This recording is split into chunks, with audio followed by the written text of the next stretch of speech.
ఆంధ్రప్రదేశ్‌లో పోలింగ్‌కి కరెక్ట్‌గా ఒక 10, 12 రోజుల ముందు ఎప్పుడో మాయమైపోయినటువంటి జగన్మోహన్ రెడ్డి గారిని తీవ్రంగా ద్వేషించే పాత చింతకాయ పచ్చడి లాంటి ఒక జర్నలిస్టు ఒక కోటు కప్పుకొనొచ్చి తెలుగుదేశం పార్టీతో 3,00,00,000కు ఒప్పందం ప్యాకేజీ మాట్లాడుకొని ఎక్కడ సర్వేలు చేశారో, ఎలా సర్వేలు చేశారో, వాళ్ళు ఎవరికి కనిపించి సర్వేలు చేశారో ఏమీ చెప్పకుండా, అదిగో వైసీపీకి ఇన్ని సీట్లే, టీడీపీ కూటమి అధికారంలోకి వస్తదని చెప్పి చిలక జ్యోతిష్యం చెప్పడం, తనకు అలవాటైనటువంటి బాడీ లాంగ్వేజ్‌లో చిలక జ్యోతిష్యం చెప్పడం చెప్తే, ఆయనకు తోడు ఇంకా పోలింగ్ రోజు కూడా అంటే పోలింగ్‌కు ఒక రోజు ముందు కూడా మరో ప్రశాంత్ కిషోర్ అనే ఒక పొలిటికల్ బ్రోకర్ ఈయనతో కలిసి కూర్చొని మాట్లాడి, అబ్బో జగన్ అధికారంలోకి రాలేడు, జగన్‌కి 20 సీట్లు కూడా రావు.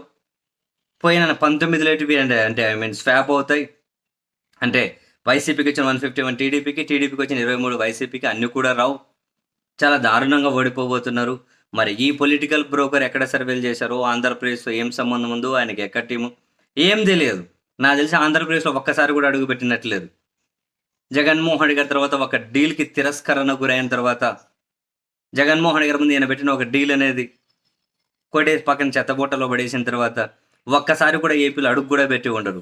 కానీ అవి ఇవి రకరకాలుగా చిలక పలుచుకులు ఆయన ఈయన కూర్చొని అబ్బో పోలింగ్‌కి ఒక రోజు ముందు కూడా మామూలుగా లేవు వీళ్ళ కథలు.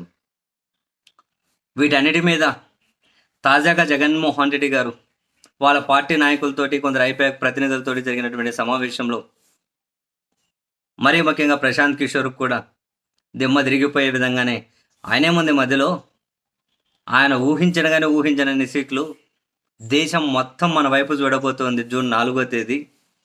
మధ్యలో ప్రశాంత్ కిషోర్ ఏముంది, ఇట్లాంటి వాళ్ళు కాదు కదా. దేశం కూడా జూన్ 4వ తేదీ మన వైపు చూడబోతుంది. మన విజయం ఒక అసామాన్యంగా ఉండబోతుంది.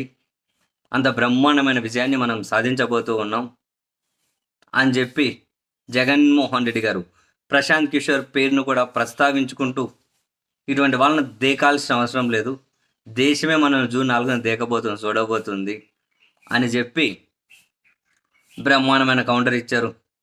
ఇప్పుడు పోలింగ్ అయిపోయింది. మరి పొలిటికల్ బ్రోకర్లందరూ వచ్చి ఇప్పుడు ఎన్ని సీట్లు వస్తాయో చెప్పి వాళ్ళ క్రెడిబిలిటీ ఏందో, వాళ్ళకు ఉన్నటువంటి విశ్వసనీయత ఏందో ఇప్పుడు నిరూపించుకోవాలిగా.